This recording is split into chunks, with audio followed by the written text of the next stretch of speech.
Welcome to the Chiropractor's Edge. This is our season 3 finale. So we brought out the big guns for you.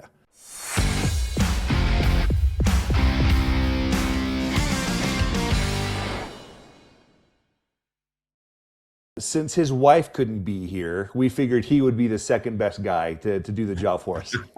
And we know that's true, right, Dr. Wyss? It's how it always works, Dr. Jake, man. I have the best chiropractor in Wisconsin take care of me, and that's my wife, and everybody else in the office gets the seconds. Hey, well, all jokes aside, you guys, Dr. Skip Wyss, he is the founder of the Prime Pediatric Chiropractic Centers, and they are going to be popping up in a location near you. So this is the guy. This chiropractic duo are the masters and experts in pediatric care. I mean, I know you speak all over the country on this. Mm-hmm. Your podcast, Prime Pediatric Podcast, is taking off. How many episodes have you guys done on that one now, by the way? 100. We just dropped the 186th yesterday. 186. Mm-hmm. And you have had experts, not only the number one experts in chiropractic, but you've had some of the world's top entrepreneurs and business and thought leaders on that thing, man. So congratulations on the enormity of your success. Thank you. Dr. Skip Wyss, I'm so happy to have you on with us today. I'm super excited to be here, Dr. Jake. It's been an absolute privilege to know you over the last couple of years. You are an absolutely amazing guy. I've had the pleasure of getting to interview you on our podcast, which was a fantastic episode. The insight, the love, and the knowledge you brought, brother. It was so nice to have him, so refreshing to talk to docs and to be on a podcast that's now in the top 5% in the world. Like, we got you out, and I'm so happy that you were on, and thank you for returning the favor, brother. Absolutely welcome. More than welcome. What an honor. So you and we've met at several chiropractic conventions and events and whatnot, and a lot of our coaches and mentors are the same. So Dr. Sean Dale, Dr. Lacey Book, Quest 7, the Black Diamond Club. One of the first questions I wanted to ask you is, you and I have learned over the years that in order to have success, not only as a chiropractor, but as an entrepreneur, proximity to those who are already successful is key. When did you first learn this about proximity? When did you first learn that in order to truly be successful, I mean, because you have an entrepreneur mind. I mean, you right out of the gate, you've had your business and super successful, but what can you tell the chiropractors in our group today about when it comes to proximity? Why is this crucial in their success, not only as a chiropractor, but as a business owner and entrepreneur? Well, I think number one is success leaves clues. So whether or not you're around the chiropractor that's successful or another business person, the skills are counter-transferable. So we have to understand that just because they're not a chiropractor doesn't mean they don't understand business. Doesn't mean that they don't understand client, patient, communication, interaction, the ability to build massive, important relationships. These are all things that we need to understand as chiropractors. And it's not just about the nervous system. Now, the nervous system is what's going to run and control the entire body. We know this. It's the central it's the CNS versus the peripheral, right? But it's the same thing in business that ties into chiropractic. You're the central command center to the way you think, the way your thoughts work, the way you choose to perceive your environment and adapt. But the external, the periphery, is what's going to actually drive input back into that nervous system. So it's so important to have people around you that are extremely successful and people around you that actually make you slightly uncomfortable. Not uncomfortable in the fact that they smell funny or they stink or they're just not fun to be around. But the fact is that they're there to drive your mind. They're there to actually make your mind move a little bit quicker, to maybe put a thought in that you never would have thought of, to maybe put something that just kind of makes you pucker up just a little bit, be like, I might be uncomfortable with that. That is actually the precipice of growth. Growth always comes from you're sitting on the fine line of chaos and organization. That's where growth happens. It doesn't happen in the chaos spectrum. It doesn't happen in the organizational perspective. It happens right on the border of it. And the reason why, it's because you're uncomfortable. So like hanging around, having you around, Dr. Jake, has been an absolute blessing to me. Having Sean and Lacey Dill around, getting to meet people, minds that just make you explode, like David Meltzer, Dom Fawcett, Steven Sims, like everybody Brian Bogert, to hear these guys and to sit and talk with them. And yes, it's a part of, I've paid for that access, and I'll admit it right away. But there's a reason why. It's because I wanted to expand my mind. I wanted to think more than just what the body does. I needed to feed my body with more knowledge. And that's what I drive and actually I'm going to challenge every chiropractor out there listening to this is that do your coaches, do the five people you hang around most with, do they actually try to push you to the next level, or are you sitting in a balance of comfort? Because comfort is the greatest thief. I learned that from David Steck over a year and a half ago, a multi-billionaire entrepreneurial property guy. And David was an amazing guy. But his biggest quote that I took away from him, and he may have got it from somebody else, I don't know, but comfort is the biggest thief. Being okay with your surroundings is a massive thief because you never challenge yourself, Jake. Right. And I agree. You know, they've done enough studies to say, you know, take a look at the top 5 people you hang out with, and you're going to see that your net worth is not far off when you divide it among those 5. One of the things that I've also learned this year is from Alex Sharfin. He just did over 3 million views on his podcast Momentum, and he said something that really hit me. What are the top 5 people you consume information from? Yeah. You know, so what are you putting in? So we have a lot of docs that say, hey, what do you do? Hey, I work my 9 to 5, and they have the goal of becoming super successful. They have the goal of wanting to be able to have freedom, but they have the work ethic and mindset of a 9 to 5. So that goes to what you were saying, right? That comfort is the greatest thief. Why is it, do you think, that especially within our profession, we're taught what super successful people have achieved, and we think that we can have it right out of the gate, as in people, so I'm doing a lot of coaching right now, and a guy's like, oh yeah, I'm gonna work 2 days a week right out of the gate. I'm like, hey, that's phenomenal. So tell me, what are your drivers? You know, what are your drivers? What are your marketing strategies? What's working well right now? So to get these numbers, we went over his numbers, you have to be seeing X amount of new people a day, X amount of people a week and a month. So how are you getting that? And he's like, oh, I don't have that. It's going to come to me. You know, it's like, I'm manifesting. I'm like, dude, I'm telling you, power up here. I'm right there with you. But what are you actually doing? Because I know the people who've done that, and it took them a while to do that, but that is attainable. Why is it that we emulate the lifestyle of those that we would like to have without ever having the street cred or the physical strategies in place to attain it? I think number one is we get caught up in the flash and glitz of a super successful chiropractor. He might be standing in front of you right now with a blue camouflage shirt on and a red bow tie and in a black polo shirt. You know, like we forget that it took them 14, 15 years, half a decade and a half to be successful, to create an environment, create a foundation within their practice that's unshakable. I remember years ago, this is like 5 years ago, my dad was asking me how the office was doing. My dad always checks in. It's hilarious because when we first started, my parents actually had to put a lien on their farm in order for me to get a $92,000 business loan. This was 15 years ago. This was right in the middle of 2000. This was right in 2008, right when we went into a recession, when we were turned down by 11 of 12 banks. Well, I'm not going to get into that story. That's an important story, which they can hear on our podcast. But you get caught up in the glitz and glam. You have a doc come in and he's like, I got $1 million practice. Okay, it's 7 figures. Great. Well, the first question out of any student's mouth and out of the first chiropractor's mouth was, what I would ask is, how did you get there?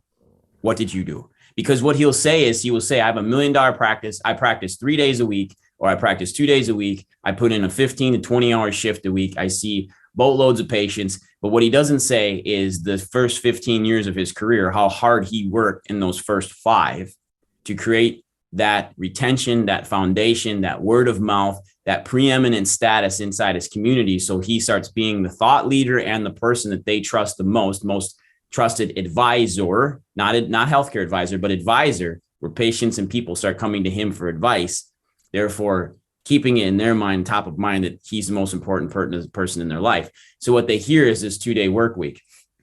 That's great, but 2 days, if you're going to put in 15-hour shifts, all right, great. But here's the thing. You have 2 days where here's another question. Are you going to work in your business for 2 days, or are you just going to work on your business for 2 days? That's a big question that a lot of chiros never get asked, and they never consider in their head either. When do you work in versus on your business? When are you sitting in there? What are your adjusting hours? Okay, cool. If you're going to adjust 2 days a week, okay, great. Well, number one, you need to rethink that, because your care plans just won't match up and your patients won't get better unless you're in symptoms-based care, which I highly suggest you get out of that model, because your retention will be very, very low over the long period of time with that patient. So your back door will be just as big as your front door. So you'll be constantly trying to get new patients to make up a void that you should just be carrying on with wellness-based practice, right? But here's the thing with that question, to answer that in another way, is that when we have the ability to look at how patients come in versus out, the biggest thing is are you going to be working out of your practice versus, which is called on your practice, on your business versus in it? Are you going to be working on your business then the other 3 to 4 days? Because that's the thing that you tend to forget from a chiropractic perspective, is that all you worry about in school, they nail you. It's adjustments, it's adjustments, it's adjustments. It's your physical exam, it's your billing, it's your paperwork. It's everything you do in your practice versus on your practice. So my suggestion would be to work 2.5 days at least, so you can cover a 3 times a week care plan, number one. Okay. And number two is that, are you going to work just as much on your practice versus in your practice? So if you're going to work in your practice 2.5 days a week, you better be working on it at least 3. That's absolutely beautiful advice. And that's not advice from your personal experience or mine, but that's advice from the greats. Now, this doesn't mean to show that one of the reasons why, Skip, you and I are doing these outreaches we've paid the dummy tax. Yeah, we a lot of it. Paid the School of Hard Knocks, and we want to be able to help people get where we are and where we want to be even faster. That's just the reality of it. Thank you so much for answering that. I have another kind of an odd question for you. So, you're an entrepreneur at heart. I know that through your chiropractic businesses that you are on the quest to continually have over 7 figures of active income. And I know through some of your other endeavors outside of chiropractic, you can be an on point, on purpose, philosophically sound, principled chiropractor. And there are other things that you can do in business that aren't necessarily chiropractic. I'm just not going to put them inside my business, inside my chiropractic business, but you can have other avenues. So on your quest to continually have 7 figures of passive income, what are some of the freedoms that Prime Family Pediatric Centers has created for you in order to now work on your other businesses? And what are some of the things you're working on right now that have lit you up? Can I dovetail back to that question real quick, Dr. Please. Drake? Let me just come back. The number one thing though, if I'm going to come back and talk to young doctors and young students, that you need to hire somebody to coach you at the level you want to be at. There you go. So if they've already been there, if they've already done it, they're probably the person you want to pay to actually have value in the information that they give you. Number one. So make sure that they're already there. So why did I hire Dr. Dill and Dr. Book? Because they have 15 different chiropractic franchises. I want to franchise Prime Family Chiropractic Centers. So why am I not hiring people and putting them in place around me so I can get the advice I need from them to franchise this thing out?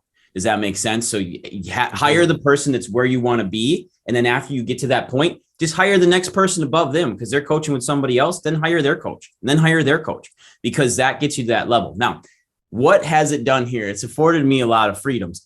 We've established a pretty strong, pretty amazing base, amazing foundation. And back to what my dad was asking me, so I can finish that thought up is I told him on the phone, I said, Dad, man, I really got to mess this up now to really mess up our office, because it's kind of churning and it's doing its own systems. It's working really, really hard. But here's why. We established a really strong foundation inside our community. I worked tirelessly 10 days a week. I know you did too. 10 days out of 7. Like, we worked nonstop.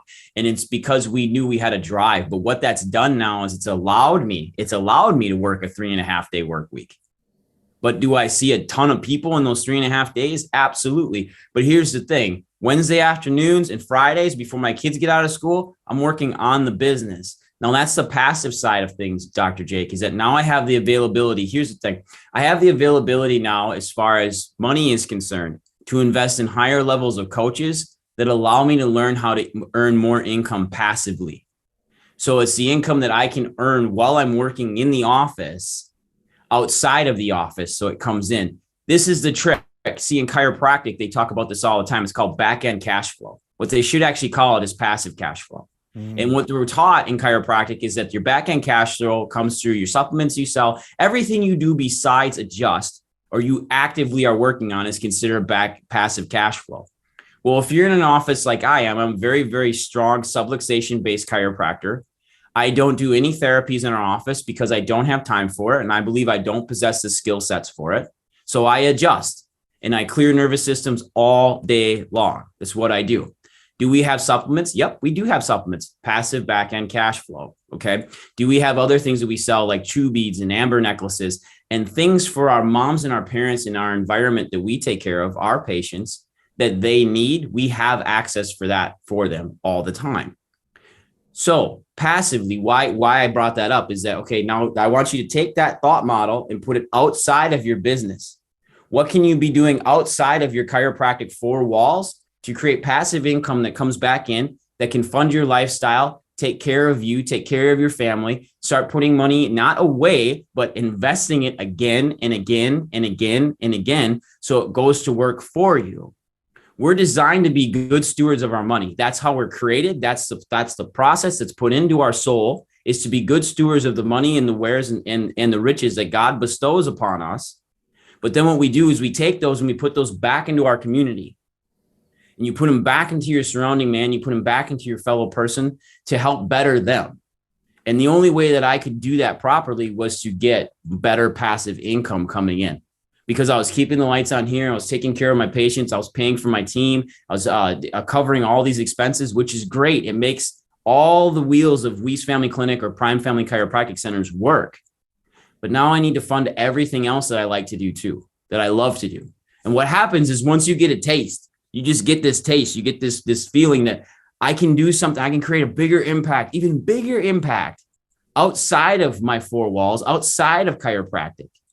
What happens is we get this label put on us that we're a chiropractor and that's it. You're so much more than that. You're so much more than a chiropractor. You were given these thoughts, these gifts, these abilities. You have to use them in more than just your chiropractic space. Use your chiropractic space as a platform, but then also take what you can do outside. So get involved with your community, get on your boards, get on the things that run your city, so you can start actually having a hand in what works. And then you can start using that knowledge as to where do you place your investments? Where can you put the money into your city where it actually creates a very, very positive return for you and for everybody around you, right? Share the fruits of what you do, share your labors, and just be the best human you're designed and created to be. And that's more than just being the chiropractor. That's a huge point to make. As we coach and work with a lot of young chiropractors, a lot of older chiropractors. I mean, our group right now, we're getting close to 1,300 members.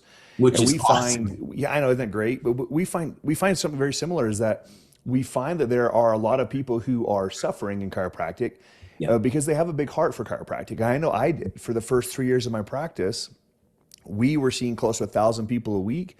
We weren't making anything because I felt guilty with my relationship with money and helping people heal. And obviously we've been able to change our mindset towards that. What I really realized was I didn't have a good relationship with money. I didn't understand the driver that money could be for positivity. I'd always thought of it as more of a negative, hey, I don't want this to get in the way of me serving people. Well, we can't give out of the abundance that we don't have. I mean, I absolutely love that when you and I first were able to meet, we were able to meet legitly meet on a private island in the British Virgin Islands. That you had, for the most part, got to that point flying on a private jet. I love seeing that you've been able to, in a moment's notice, say, you know what, I'm going to get on a private jet. We're going to go to a concert of Andrea Bocelli. And you're able to do these wonderful, wonderful things that you may not have been able to do if you hadn't had the right mindset. Do you work in your business? Yes. Do you work on your business? Yes. It's wonderful to see the things that you've accomplished through this mindset, which brings me to another question. So I'll do two questions here. What are some of your earliest childhood memories towards money? And has it hindered you to have the lifestyle and the mindset you have today, or has it helped you? So a couple things, like my earliest, so I have a couple memories of money. Number one, a lot of the times my parents did a really, really amazing job of not showing us how much they were struggling when I was little. I didn't realize my parents were working multiple jobs almost my entire life until I was about a teenager. Dang. Then I realized my dad was working like 3 jobs. Dang. He worked for the DNR. He was Department of Natural Resources fire technician. So he fought wildfires. My dad's fought wildfires in every state that's been on fire for the last 25, 30 years, like from California all the way to Florida and up into Canada. My dad fights fires. Thank you, Mr. Wyss. That's amazing. Yeah, that's my dad's amazing guy. My mom grew we grew up in chiropractic with my mom. Like she was a chiropractic CA. And I've been adjusted since I was 2, but the money aspect of it was my parents were really good at hiding it and not showing us, but I would catch conversations on it. So what I learned right away was the first thoughts was that debt was horrible. Shouldn't be in debt. credit card debt will destroy you. I watched credit card debt destroy my parents because they didn't understand the value of credit and how to use it and how to actually use credit instead of having credit to provide you a lifestyle. You use credit to increase your ability to spend in investments. You use credit in different areas. You don't use it to just provide a lifestyle for you. That's the wrong way to do it. But learning and understanding, there's a positive to money too. My mom always told me that I would be, instead of talking to me about money, she told me I would be whatever I wanted to be, whatever I wanted to be when I grew up. I was destined to be great. That was my mom. My dad didn't really say that to me. It was a different relationship between my mom and my dad. Very close with both of them. But watching my parents struggle and work really, really hard, I realized that I had to work extremely hard to get money. What I didn't realize is that working hard, there's a big difference between working extremely hard for scraps versus working extremely hard bettering everybody else around you and bringing them along for the ride. Basically leveraging and using the people around you. And I don't mean you, I say the word using in a light term, not to use them. Talk on that. Yeah. So not to actually use the person, like look at them and say, okay, Dr. Jake, what can you do for me versus what can I do for you? And leveraging, using everybody's skills as a cohort to then make yourself better. And there's a thing called leverage, and you leverage each other's money and you start working within a group to take the money that all of us have, and we can make investments with it. We can put it in different areas that we never would have been able to in the first place. Let's say, okay, so let's talk real estate. Let's say a buy-in on a property, and this might go over people's heads, and I'm going to keep it simple. Let's say a buy-in on a property is $150,000. We'll just keep it like that. We're not going to talk interest and stuff like that. Well, if you have $150,000 laying around to jump into one property, that's great. But what if you had 15 friends that each had $10,000? Then all 15 of you could get in on that property, and all 15 of you could actually make interest on it and make money back on it. And then the 15 of you take that and you go invest in another one, and you go invest in another one, and you go invest in another one. So what happens is you basically disseminated the risk. You took all the risk out of one investment, hoping it'll hit, like crypto, hoping it'll hit. And then what happens if it tanks? You lost all of your money. Versus if I have 15 friends and we invested $10,000 each, I lost $10,000, but I have 9 other properties where I'm making money on. So I hedged against my risk, right? So understanding that was things my parents never taught me. I had to pay to understand that. I had really good, ultra successful chiropractic mentors. The first one was Dr. Mickey Burt in Iowa. He had an amazing practice. He still does. It's been running now for over 40 years. It's a practice that is subluxation based, but he was extremely successful. His 3 boys work for him as well, like extremely successful chiropractor. He taught me a couple things. Number one, he always said, Dr. Skip, you put one foot in front of the other. It's the only way to actually move through life and be successful. He goes, you have to get up and walk. You don't run. You just keep walking. You keep taking a step every day. You put one foot in front of the other. The other thing he told me is he really hit me between the eyes one day. He goes, Skip, you'll understand the value in driving a Porsche versus driving a Kia. And I said, what? Because at that time I was driving this old, I had like a 2003 Ford Taurus, white sedan. Like it was basic. I did not have crank windows, but man, it was basic. And he's like, there's a big difference in value, Skip, in value. He goes, both cars have 4 tires. Both will get you from A to B. One's a Porsche, one's a Kia. Which one do you want? And I said, I'd want the Porsche. And he's like, why? Because he was being honest, because he drove an Audi. And he's like, he drove an Audi A6. And he's like, why? Why would you want the Porsche versus the Kia? And I said, it is the value of the car, the way it's going to last, and how long it's going to keep itself on the road. And he said, exactly. So your chiropractic office should run the same way, and you should always keep that mindset. The next one was Dr. Ogie Russell out of Canada. He was my practice coach. I still use the foundations that I learned from him. Ultra successful chiropractor.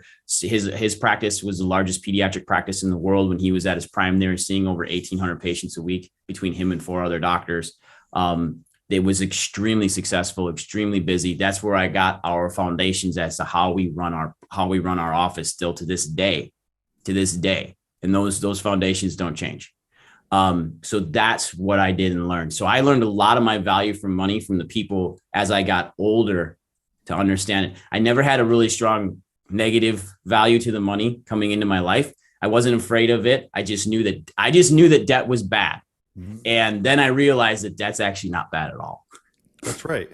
Mm-hmm. Well, and speaking to your point, there's a lot of people where they'll say, hey, yeah, it all depends on what you actually want, what your vision is. So if your vision is to have the Porsche, well, then you reverse engineer your lifestyle to be able to get you to have that Porsche. Because some people, I know, with Dr. Sean Dill, I know for him, cars he's like, I could care less. I could have any car on planet Earth I wanted.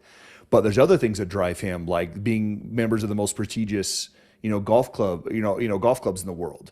There's other things that drive him. There's other things that drive our mentors. So what is it, Doc, that drives you? What is it that you really want? And are you crystal clear on what you really want? I've had to reevaluate this in my life many times, because when I first got into chiropractic, because of what it did for me, I literally said, when I die, I hope I'm like 98 and I stroke out on a patient. Like, I hope I literally fall over on a patient and die. And as I thought about that, I thought, well, why did I think that? Well, because of what chiropractic had done for me. I wanted to in order to give back. But I've realized that there's other ways for me to now give back. And it's not just going to be necessarily me putting in a time amount to get a dollar amount, to get a service amount. That was linear thinking on my level, for me. And we've now expanded our mindset to now exponential thinking. This is what Jay Abraham teaches. So many people will say, well, Doc, I don't have an associate because there's no one like me out there.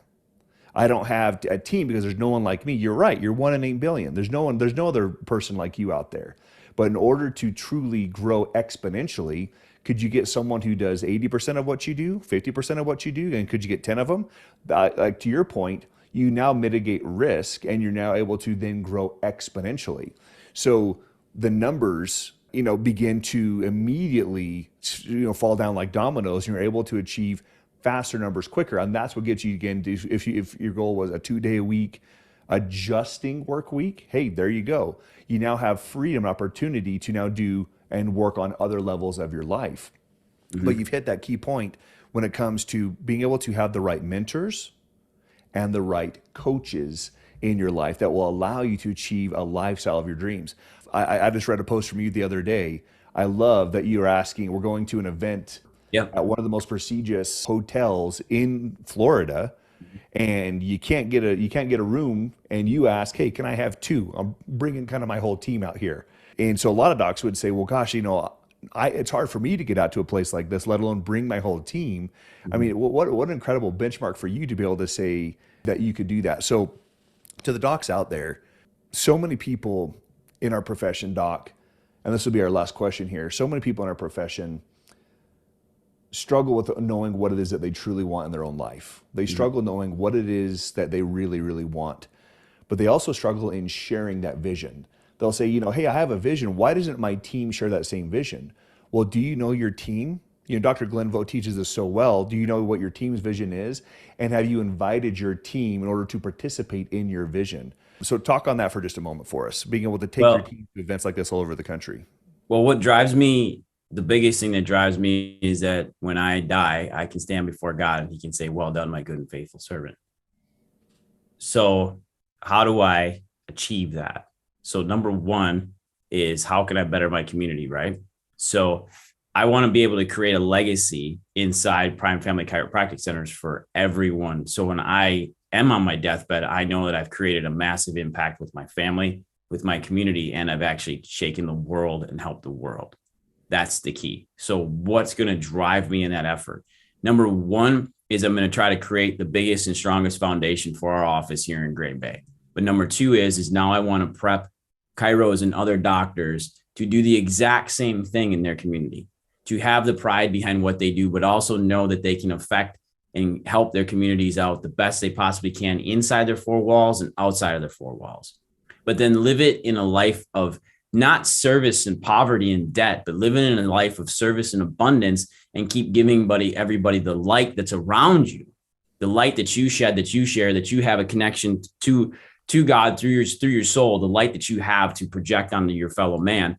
And you serve that through chiropractic, and serve that through the ability of helping that body that's in front of you restore itself and heal exactly how it's supposed to. Not you doing the healing. They are the healer in front of them. Themselves are the healer. It's not you. You're just clearing up interference. Like that's simple. Like that, clearing up interference, I'll do all day. I love it. But now, how do you clear up the interference inside of your community, inside chiropractic, so you can affect and positively grow everybody around you? And that starts with your mindset, and it starts with how you communicate with everybody in front of you. And to be positive all the time, to shed light on every situation. Find the silver lining, find the crease, find the crack in the darkness to allow all the light in. And right now the world's getting dark. So you have to be you can just be a candle. That's the thing. You don't have to be. This is the thing when you come out. Even current docs, everybody strives to be a damn lighthouse. I'm a lighthouse, but it took me 15 years. You can just be a candle. How do they light the wick? How do they light the wick in a lighthouse?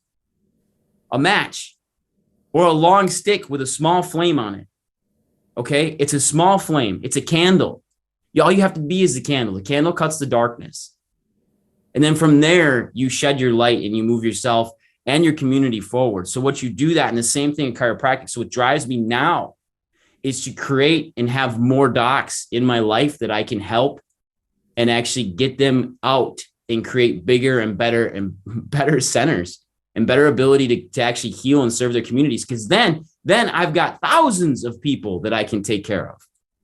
Not by me alone, but by everybody else that I've taught over the last 15 years and taught students in the pediatric world and family practice world.